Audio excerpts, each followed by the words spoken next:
ওকে, 701 নাই না? আচ্ছা তাহলে সে যদি আসো 708।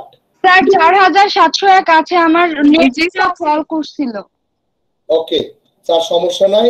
শোনো, প্রতি সেকশন থেকে একজন থাকবে। আমাদের রেকর্ডিং শুরু হয়ে গেছে স্যার। প্রতি সেকশন থেকে আমি যে রোলগুলা বলছি, আমি শুধু পড়ানোর সময় ওই রোলকে ডাক দিব। তুমি বুঝছো কিনা? শুধু সে মাইক্রোফোন অন করবা। Everybody clear? যদি তোমরা দেখো যে স্যার তুমি বুঝতে পারতেছো না, তাহলে কি করবা? এই যে ক্যামেরার সামনে হাতটা এরকম নাড়াবা, বুঝতে পারছো? হ্যাঁ, তোমার ক্যামেরার সামনে আমি দেখতেছি, তাহলে আমি সাথে সাথে বুঝতে পারবো যে কেউ আমাকে কিছু বলতে চাচ্ছে। ক্লিয়ার? এছাড়াও আমি একটা কাজ করার পরে আমি তোমাদেরকে সময় দিব যে তুমি কোনো প্রশ্ন করতে চাও কিনা। আমি কি বলছি বুঝতে পারছো? তখন তুমি প্রশ্ন করবা। Everybody clear? আর যদি আমার কথা বুঝতে পারো, এক হাত তুলবা অথবা একটা আঙ্গুল তুলবা। কি করবা স্যার? একটা হাত তুলবা অথবা একটা আঙ্গুল তুলবা। তাতে আমি বুঝে যাব ক্যামেরার সামনে যে হ্যাঁ সে বুঝতে পারছে। জি স্যার করার দরকার নাই। 100 জন যদি জি স্যার করে তাহলে আমাদের পরিবেশটা নষ্ট হয়ে যাবে। বুঝাইতে পারছি? হ্যাঁ, আরেকটা বুদ্ধি শিখাই দেই। যদি দেখো আমি অঙ্ক করাচ্ছি বা আমি কোনো থিওরি পড়াইছি তোমাকে, তুমি আমার থিওরিটা বুঝতে পারো নাই বা আমার পড়াটা তুমি বুঝতে পারো নাই, ওকে, তাহলে ক্যামেরার সামনে এই যে হাতটাকে এরকম গোল করবা। বুঝাইতে পারছি? হ্যাঁ, এই গোল করলে গোল দেখে আমি বুঝবো যে স্যার আপনার পড়ায় আমি জিরো, আমি বুঝতে পারতেছি না। ক্লিয়ার? আর আমি যখন রোল ধরে ডাক দিব, যেমন 703, 4703, তখন তুমি মাইক্রোফোন অন করবা। ওকে, 703 মাইক্রোফোন অন করো। জি স্যার। শুনতে পাইছো? জি স্যার। ওকে, এবার বন্ধ করে দাও। সবাই ক্লিয়ার? এবার স্যার আমরা আমাদের পড়ায় যাই। 4123, তোমার ক্যামেরাটা উপরে তুলো। আর সবাই ক্লাস করতে বসার সময় অবশ্যই মার্জিত ভাবে বসবা, ঠিক আছে? যেন এই ক্লাসটা যেন আমি অন্য কেউ দেখলেও বলে না মেয়েগুলা সবাই মার্জিত ভাবে বসছে, ঠিক আছে? হ্যাঁ, ওকে স্যার, সামনে আগাই।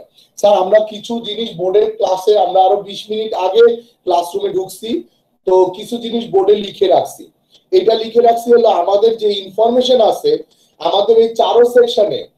হ্যাঁ, লাস্ট আমরা সব সেকশনে এই পর্যন্ত পড়ে আসছি, ঠিক কি না? এর প্রথমটা ছিল সামান্তরিক সূত্রের সাহায্যে দুটি ভেক্টরের লব্ধির মান নির্ণয়, দ্বিতীয়টা ছিল দিক নির্ণয়, তৃতীয়টা ছিল সর্বোচ্চ মান এবং সর্বনিম্ন মান। ওকে স্যার, সবাই বুঝতে পারছো? সবার খাতায় সূত্রগুলো লেখা আছে? লেখা আছে? আচ্ছা, যদি লেখা থাকে তাহলে এখন আমরা আসো একটু সামনের দিকে আগাই। আমি এই সূত্রগুলো সবার খাতায় তুলে ফেলো। বুঝছো? সবার থেকে মুখস্থই আছে, আমি মুছে দিই।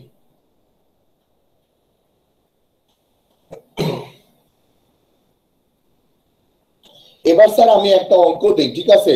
দুটি ভেক্টর রাশির প্রত্যেকটির মান 5 একক। দুটি ভেক্টর রাশির প্রত্যেকটির মান 5 একক। তারা একই বিন্দুতে পরস্পর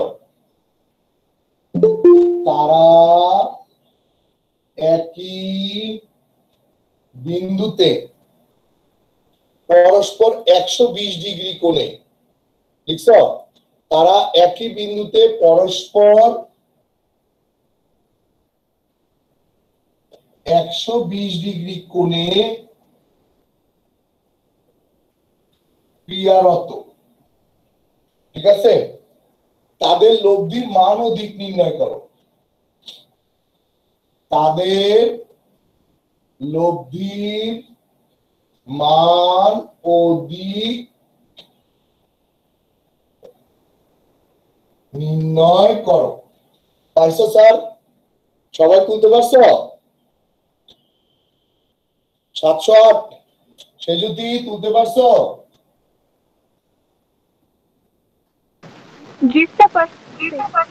ওকে, একদম সহজ। আচ্ছা, এবার আমরা কি পাইলাম কোশ্চেনটা? আমাদের বলছে দুটি ভেক্টর রাশির প্রত্যেকটির মান 5 একক।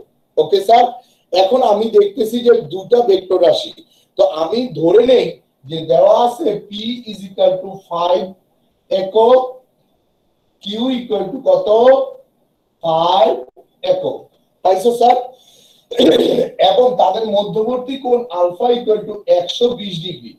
তাহলে লব্ধি আর এর মান কত এবং লব্ধির দিক থিটা কত বের করতে বলছে। ক্লিয়ার সবাই? সূত্র তোমাদের কাছে আছে? সূত্র আছে, দেখি কে সবার আগে করতে পারে, কে সবার আগে করতে পারে। আমরা জানি r equal to root over p square plus q square plus 2pq cos of alpha. তাহলে 5 square plus 5 square 2 into 5 into 5 into cos কত 120 ডিগ্রি। স্যার তুমি মান আর দিক বের করে ফেলো, আমি জিজ্ঞেস করব। আর থিটার জন্য আমি কি করব? tan inverse 5 sin 120 degree 5 plus 5। পাশটা দেখা যাচ্ছে না, জি মা? বোর্ডের ডান পাশটা দেখা যাচ্ছে না। বোর্ডের ডান পাশটা রাখো, আমি একটু দেখতেছি। স্যার তুমি মোবাইলে দেখতেছো না ল্যাপটপে সেটা বলো। স্যার ফোনে। হ্যাঁ ফোনটারে ইয়ে করো, এরকম সোজা করা আছে না, এটাকে এরকম শোয়াই দাও। রোড করব? হ্যাঁ হ্যাঁ মা, রোটেট করো, তাইলেই দেখতে পাবা এটা স্ক্রিন এরিয়া কমে গেছে।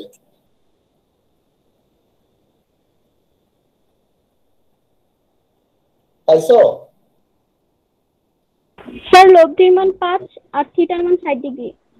সাবাস, তাহলে গুড হয়ে গেছে। তাহলে আমার যে উত্তর চাহিদা ছিল সেটা তো পেয়ে গেছি। লব্ধির মান 5 আর থিটার মান কত 60 ডিগ্রি। তাহলে অ্যানসার হয়ে গেল, ঠিক কি না? স্যার সবাই কি বুঝতে পারছো?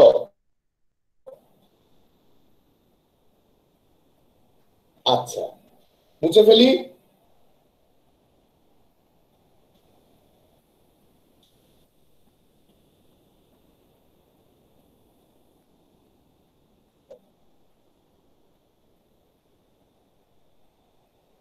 স্যার আমি কিন্তু একটা কথা তোমাদের বলে দেই, সেটা হলো যে আমি কিন্তু অঙ্ক কখনোই পুরো অঙ্ক করে দেই না, বুঝতে পারছো? আমি অঙ্কের অর্ধেক পর্যন্ত ডাটাটা পর্যন্ত সর্বোচ্চ করে দিব, কিন্তু অঙ্কের উত্তর বের করে দিব না আমি তোমাকে, বুঝতে পারছো? এটা যেভাবেই হোক, তুমি আমাকে ওই রাস্তায় ধরো, তুমি ক্লাসে ধরো, আর যেখানেই ধরো বা যেভাবেই বলো, আমার কথা হলো অঙ্কটা করতে হলে পার্টিসিপেটরি মেথড।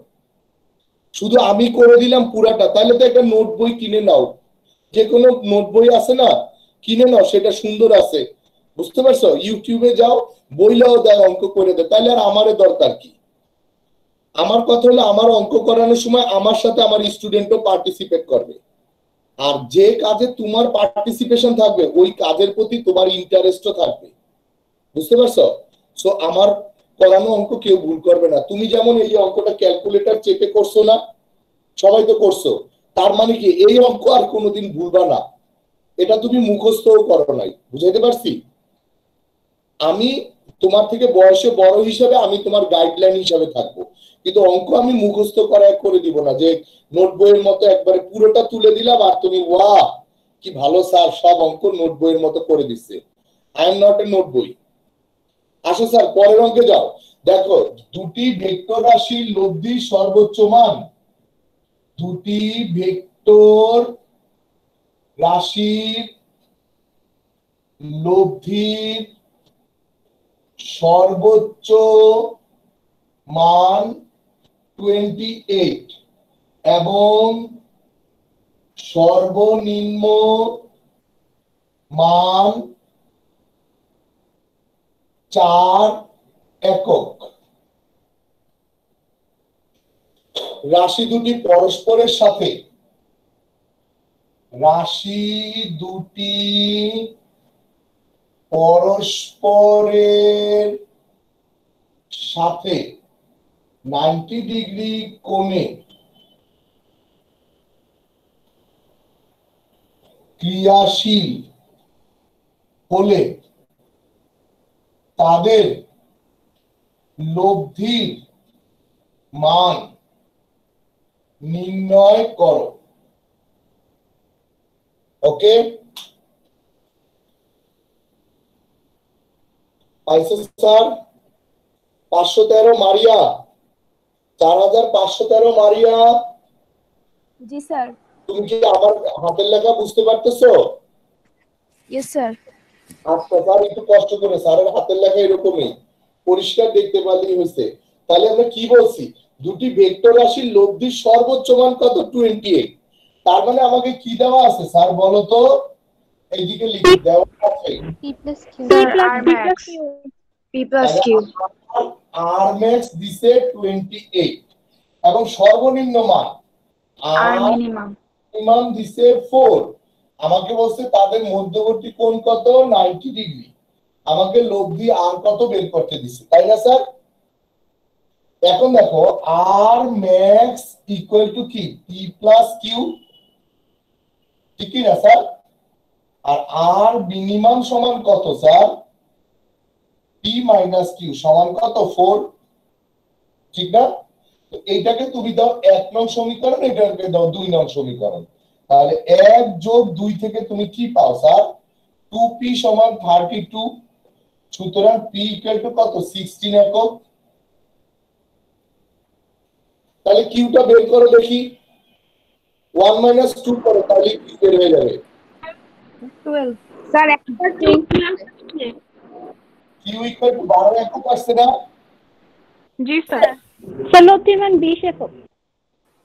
জি মা? লব্ধির মান 20 একক। লব্ধির মান 20 একক। বাহ বাহ বাহ, 20 একক বের হয়ে গেল। তাহলে তো দেখা যাচ্ছে যে আমরা অনেক ভালো করতেছি, ঠিক কি না? আমি পড়ালাম না 2 কলম, 10 মিনিট পড়াই নাই, 2টা অঙ্ক আমার হয়ে গেছে, তাই না স্যার?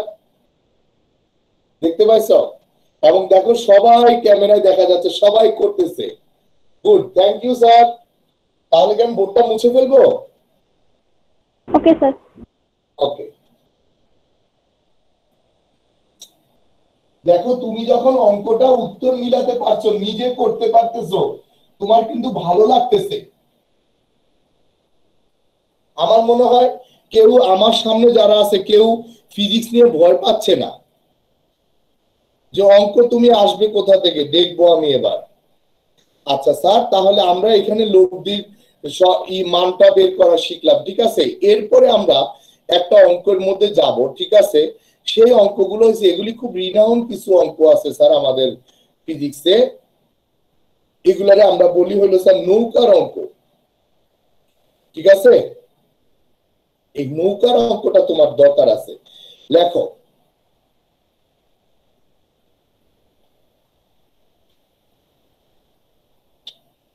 স্যার লেখো।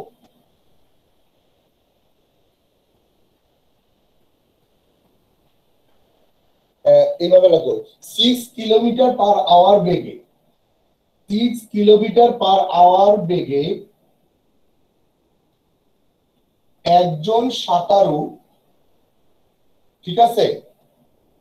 হ্যাঁ, 3 কিলোমিটার পার আওয়ার বেগে প্রবাহিত নদী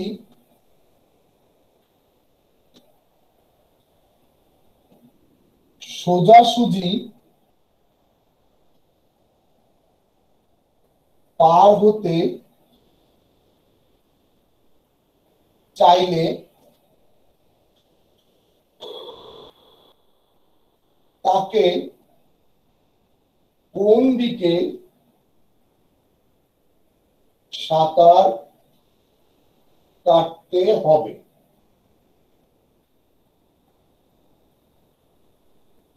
লিখতে পারছো স্যার? সাঁতারুর লব্ধি বেগ নির্ণয় করো। নদীর প্রস্থ 2.6 কিলোমিটার হলে নদী পার হতে ওই সাঁতারুর কত সময় লাগবে? পার হতে ওই সাঁতারুর কত সময় লাগবে? বুঝতে পারছো? দেখো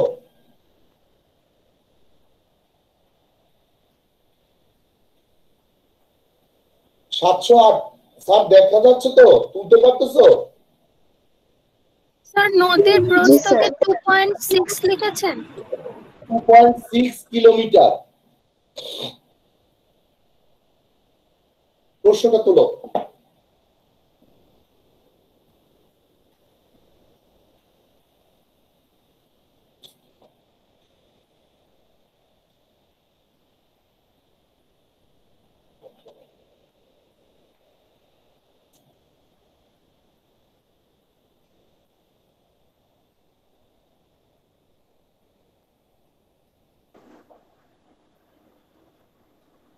স্যার নদী পার হতে সাঁতারুকে কি 120 ডিগ্রি কোণ করে যেতে হবে?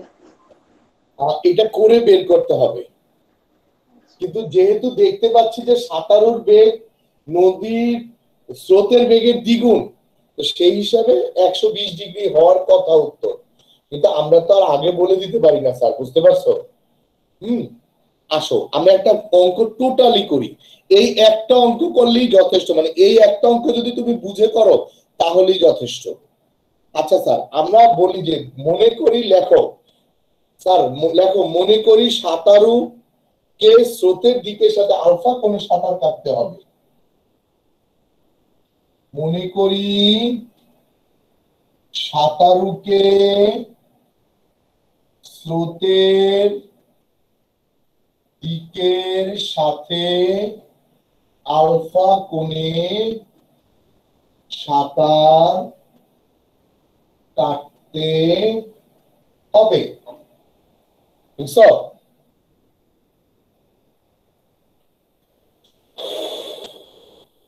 আচ্ছা, সাঁতারুকে সোজা ওপারে যেতে হলে সাঁতারুকে সোজা অপর পারে যেতে হলে বুঝছো স্রোতের দিকের সাথে স্রোতের দিকের সাথে থিটা ইকুয়াল টু 90 ডিগ্রি কোণ করে সাঁতার কাটতে হবে। কোণ করে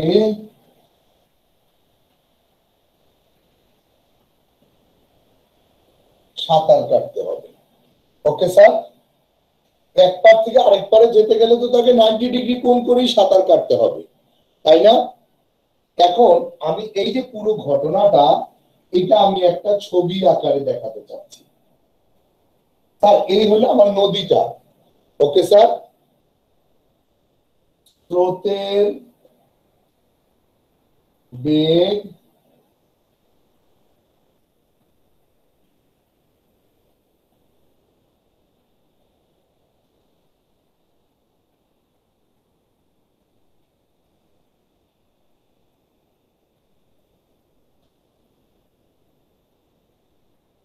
সাঁতারুর বেগ Q equal to 6 kilometre per hour.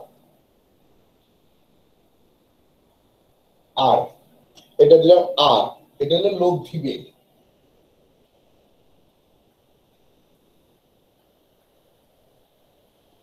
Theta equal to 90 degree.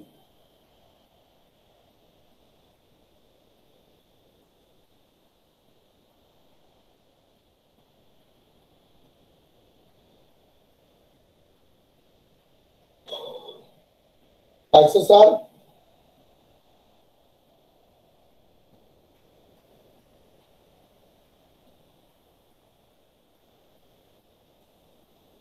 Sir দেখো তো ছবিটা দেখা যায় কিনা? স্যার দেখা যায়। ছবিটা আঁকো।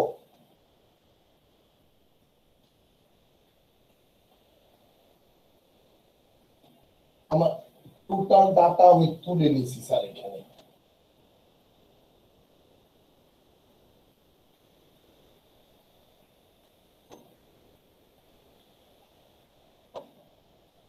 ছবিটা আঁকলে আমি তারপরে বোঝানো শুরু করব। স্যার আমি আর ডান পাশে দেওয়া আছে লিখি নাই, বুঝছো? যা আছে আমি ছবিতে বসাই দিছি।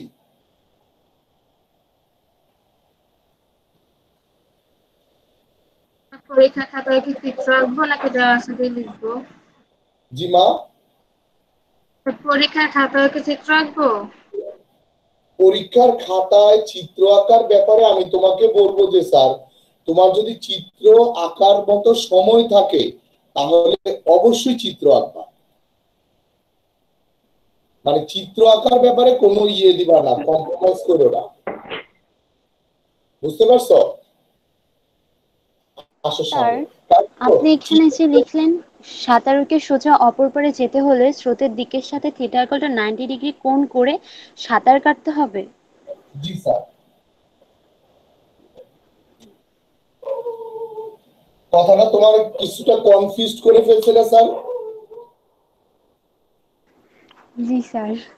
এখন আসো স্যার, আমি আমি চাই আমি আমি চাই সোজা তোমার বরাবর যাব। তাহলে কি আমি বাঁকাভাবে হাঁটা শুরু করব?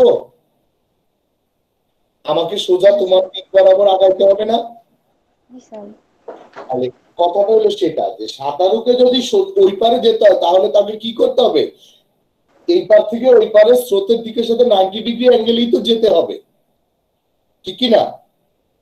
কিন্তু বিষয়টা খেয়াল করো, সে যদি সোজা রওনা দেয় স্রোতের ধাক্কায় সে কি এদিকে সরে যাবে না? জি স্যার। সাঁতারু যদি সোজাসুজি নদীর অপর পারে যেতে চায় তাহলে স্রোতের ধাক্কা তাকে কোন দিকে নিয়ে যাবে? ডান দিকে সরাই দিবে। তাহলে সে যদি এই যে এই পার থেকে ওই পার বরাবর 90 ডিগ্রি অ্যাঙ্গেলে রওনাও দেয় তাতে সে কোনোদিনই বিন্দুতে যায় পৌঁছাবে না, সে যায় পৌঁছাবে এই পাশে কোনো বিন্দুতে, ঠিকই না স্যার? জি স্যার। আচ্ছা, তাহলে এই ক্ষেত্রে সাঁতারুকে করতে হবে কি? এই ক্ষেত্রে সাঁতারুকে করতে হবে যে তাকে 90 ডিগ্রির চেয়ে বেশি কোণে অর্থাৎ স্থূল কোণে সে সাঁতার কাটা শুরু করতে হবে। সে স্রোতের বিপরীত দিকে সাঁতার কাটবে, মানে স্রোতটা যেদিকে আসতেছে তার উল্টো দিকে সাঁতার কাটবে, কিন্তু স্রোতের ধাক্কায় ফাইনালি সে বি বিন্দুতে যায় পৌঁছবে। বুঝাইতে পারছি? জি স্যার। হ্যাঁ জি স্যার। এ সাঁতার কাটবে এইদিকে, কিন্তু প্রতি মুহূর্তে বাতাস তাকে স্রোতের পানিটা ধাক্কা দিতে দিতে তাকে এই পাশে নিয়ে আসবে। তোমাদের মধ্যে কারো কি বাড়ি বরিশাল বা চাঁদপুর আছে? জি স্যার। স্যার আমার আছে চাঁদপুর। আচ্ছা, 6701 সে বললো আছে। স্যার তুমি কি কখনো লঞ্চে চাঁদপুর বা বরিশালে গেছো? জি স্যার গিয়েছি। কখনোই লঞ্চ নদীর ঘাটের কাছে এসে নদীর ঘাটে স্টার্ট দেওয়া অবস্থায় লঞ্চ চলন্ত অবস্থায় ভিড়ে না, একটু আগে এসে স্টার্ট বন্ধ করে দেয়, তারপরে নদীর স্রোতের ধাক্কায় সে আস্তে আস্তে করে ঘাটের কাছে আসে। বুঝতে পারছো? এটা লঞ্চের নিয়ম। কারণ সে যদি চলমান অবস্থায় থাকে একদম লঞ্চ কোনোদিনই একবারে এই ঘাটে এরকম ভাবে স্যার লঞ্চ কোনোদিন ঢুকে না, কারণ যখন স্রোত থাকে তখন তাকে এইভাবে কাজটা করতে হয়। একই কথা যদি তোমাদের কারো কোনোদিন অভিজ্ঞতা থাকে, যেমন ধরো তুমি লঞ্চ বা স্টিমারে করে তুমি রাজশাহী যেতে চাও, আমাদের দেশে কিন্তু রাজশাহী তারপরে পদ্মা ওই এলাকাটা কিন্তু উঁচু, আর এদিকে চাঁদপুর বরিশাল হলো নিচু। তো তুমি যখন উল্টো দিকে যাবা, মানে ঢাকা থেকে বরিশাল যাবা খুব তাড়াতাড়ি, কিন্তু বরিশাল থেকে যখন ঢাকা আসতে যাবা তখন দেখবা সময় বেশি লাগে, কারণ লঞ্চটাকে কি করতে হয়? স্রোতের বিপরীতে চালাতে হয়। কথা বুঝতে পারছো? হ্যাঁ, তো স্রোতের কারণে লঞ্চ তার নিজের জায়গা ধরে রাখতে পারে না। বুঝতে পারছো? যদি লঞ্চটা ইঞ্জিন বন্ধ করে দেয় তাহলে স্রোতের ধাক্কায় সে পেছনের দিকে যেতে থাকবে। একটা বরিশাল থেকে ঢাকাগামী লঞ্চ যদি সে ইঞ্জিন বন্ধ করে দেয় তাহলে সে ঢাকা আসতে পারবে না, সে দেখবা যে স্রোতের ধাক্কায় মানে সমুদ্রের দিকে, মানে বরিশালের সাইডটা নিচু, তো যেদিকে স্রোত প্রবাহিত ওইদিকে চলে যাবে। ছোট একটা নৌকা রেখে দাও, নদীর পানিতে কচুরি পানা রেখে দিলে ভাসতে ভাসতে গুলি সরে যায় না স্যার? এখানে আমাকে মনে রাখতে হবে যে আমাকে যেতে হবে স্রোতের বিপরীতে, বুঝাইতে পারছি? তাহলেই ফাইনালি আমি এখানে যেতে পারবো। ওকে, এখন আসো, তাহলে কথা তো আমাদের হয়ে গেল। এবার দেখো তুমি আমার তাহলে বের করা দরকার কোনটা, আলফা, ঠিক না? মনে রাখবা ফিজিক্সের সেই সূত্র তুমি ব্যবহার করতে পারবা, ফিজিক্সের সেই সূত্রটা ব্যবহার করতে পারবা যেই সূত্রের একটা প্যারামিটার অজানা। কয়টা? একটা প্যারামিটার অজানা। সবার মনে থাকবে? সেখানে দেখো এখানে আলফা আছে, থিটা আছে, পি আছে, কিউ আছে। কয়টা প্যারামিটার আছে? চারটা। চারটার মধ্যে আননোন কি আছে? আলফা। এই চারজন নিয়ে কোন সূত্রটা তোমার জানা আছে? কেউ কি বলতে পারবা? স্যার আপনি পি এর মান 3 কেন ধরলেন? আচ্ছা, Sir, r square equals to p square plus q square plus 2pq cos theta. আমাকে কেউ জিজ্ঞেস করছে যে স্যার পি এর মান 3 কেন ধরছে? বুঝাইতে পারছি? কেউ না কেউ আমাকে এই প্রশ্নটা করতে পারে যে পি এর মান আপনি 3 কেন ধরছেন। সাধারণত দেখো আমি বলার সময় কিন্তু বলছি স্রোতের দিকের সাথে 90 ডিগ্রি কোণ করে, বলছি না স্যার?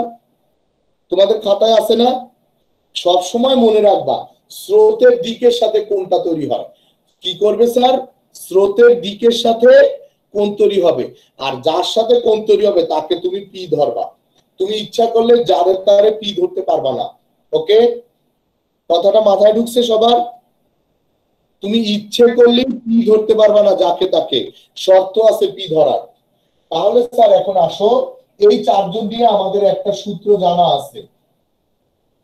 আমরা জানি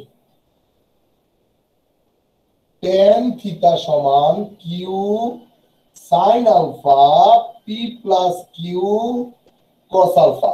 মনে আছে এই সূত্রটা? আচ্ছা, থিটার মান কত বলে দিছিলাম স্যার? ঘোষণা দিয়ে তো বলছিলাম কত? 90 ডিগ্রি। tan 90 ডিগ্রি সমান Q sine alpha P plus Q cos alpha.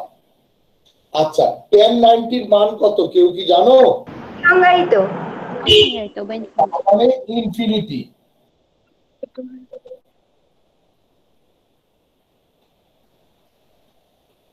Okay sir, এখন বলো ইনফিনিটি যে আছে, ইনফিনিটিকে কি লেখা যায়? অনেকে বলে 1/0। 1/0. Infinity equal to 1/0। আচ্ছা, আমি যদি বলি ইনফিনিটি সমান 5/0,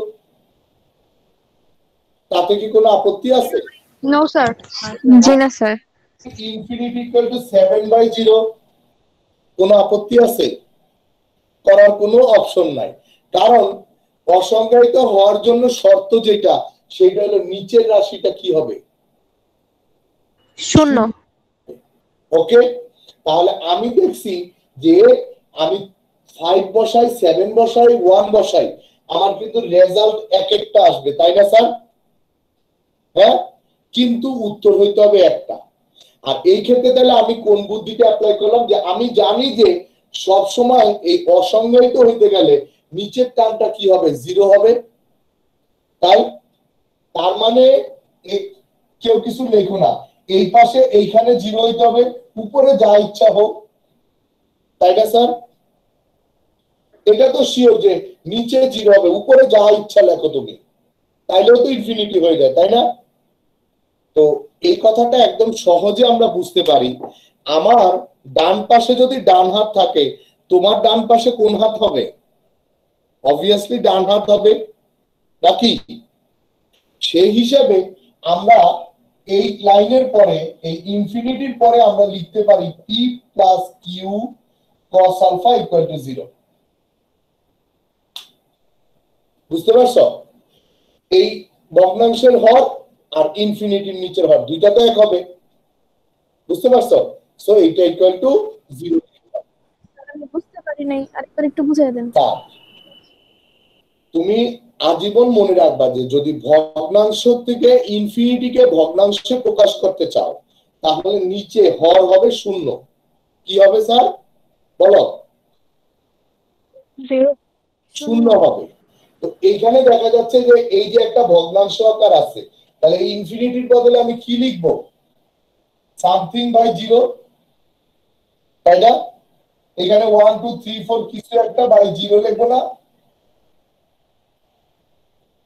সে যদি ক্লিয়ার?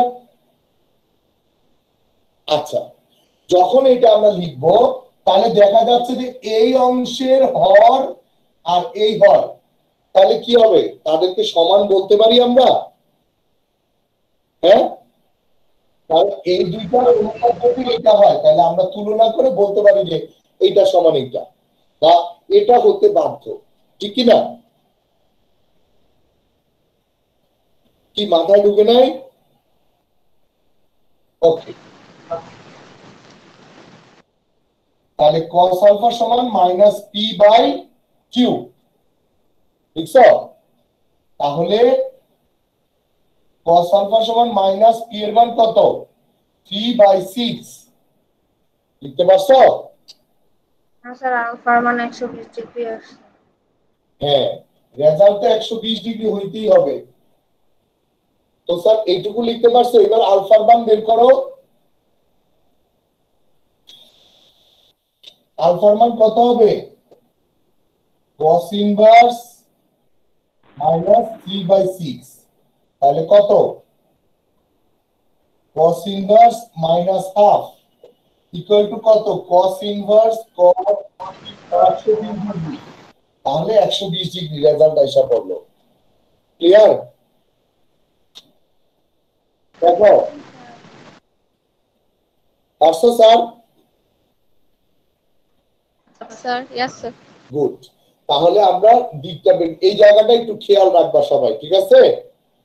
আসো স্যার বলো। স্যার উপরের অংশটার কি হবে? Q sine alpha. কই উপরের অংশ তো আমার দরকার নাই স্যার, তুমি সহগ সমীকৃত করে অঙ্ক করো নাই এর আগে? স্যার করছি তো। তাইলে ধরে নাও ওইভাবে করছি। আচ্ছা স্যার। আসো স্যার, আমাকে আরেকটা কথা বলছিলা, কি বলছিলা স্যার? লব্ধির মান, লব্ধি বেগের মান বের করতে, তাই না স্যার? তাহলে লব্ধি বেগের মান কে বের করতে পারবে দেখি তো? লব্ধি বেগ আর ইকুয়াল টু কত? Root over e square plus 6 square plus 2 into 3 into 6 into cos 120 degree. কত আসবে? 5.196 kilometre per hour. Very good. আচ্ছা, এবার আসো, যদি আমাকে জিজ্ঞেস করে নদী পার হওয়ার জন্য কত সময় লেগেছিল, তাহলে কি করবা? স্যার নদী পার তুমি একটা জিনিস দেখো, এই লব্ধি বেগেই তো সে নদী পার হয়েছিল, তাই না? আর নদীর চওড়া তো তুমি দিয়ে রাখছো, তাহলে সময় সমান নদীর প্রস্থ ভাগ কি? লব্ধি বেগ। বুঝতে পারছো স্যার? তাহলে নদীর প্রস্থ কত ছিল? 2.6 কিলোমিটার, আর প্রস্থ কত? 5.2 কিলোমিটার পার আওয়ার। তার মানে কত? বুঝাই যাচ্ছে যে 0.5 আওয়ার অথবা কি 30 মিনিট, ঠিক কি না স্যার? তোমাদের কি অঙ্ক করতে খুব স্যার আমি লাস্ট একটু বুঝি নাই। মামুনি একদম সহজ। নদীটা তুমি পার হইছো কত বেগে? লব্ধি বেগে পার হইছো না? মনে আছে আমি লিখে দিছিলাম যে একটা বেগে 30 ডিগ্রি কোণে নদী, sorry theta equal to 90 degree কোণে নদী পার হবে। দেখো তোমার খাতা আছে। জি স্যার। লব্ধি বেগটা তো বের করে আনলাম, এই বেগে সে নদী পার হয়েছে, নদীর চওড়া দেওয়া আছে, তাহলে সময় সমান কি? দূরত্ব থেকে। আচ্ছা স্যার, তোমাদের কি অঙ্ক করতে খুব ভয় লাগতেছে?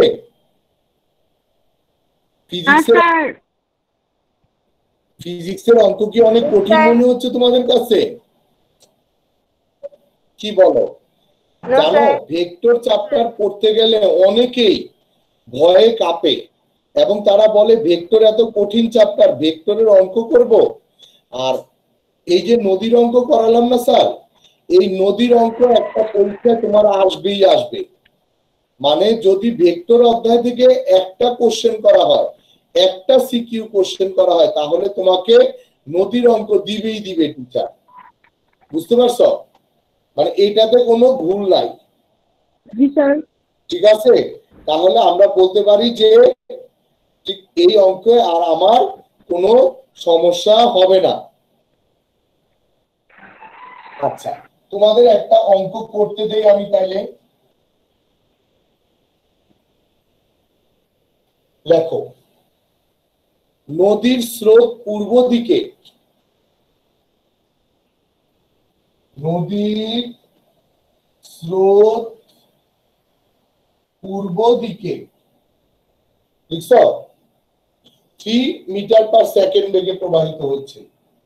3 মিটার পার সেকেন্ড বেগে প্রবাহিত হচ্ছে এবং একটি নৌকা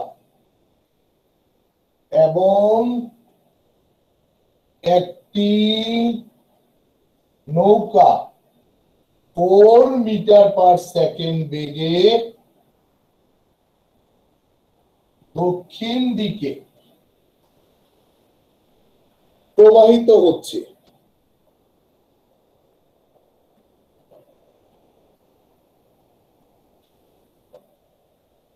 কি বলছি? নদীর স্রোত পূর্ব দিকে 3 মিটার পার সেকেন্ড বেগে প্রবাহিত হচ্ছে এবং একটি নৌকা 4 মিটার পার সেকেন্ড বেগে দক্ষিণ দিকে প্রবাহিত হচ্ছে বা চালানো হচ্ছে। দক্ষিণ দিকে চালানো হচ্ছে। নৌকার লব্ধি বেগ এবং গতির দিক নির্ণয় করো। পাইছো স্যার?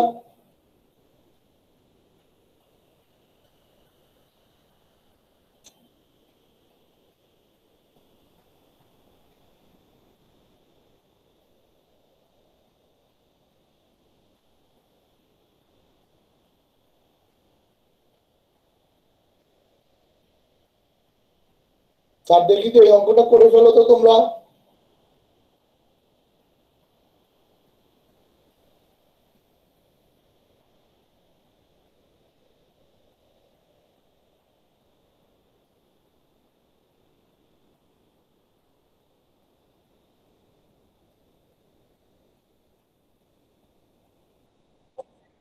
হইছে? কত হইছে? হয়েছে স্যার।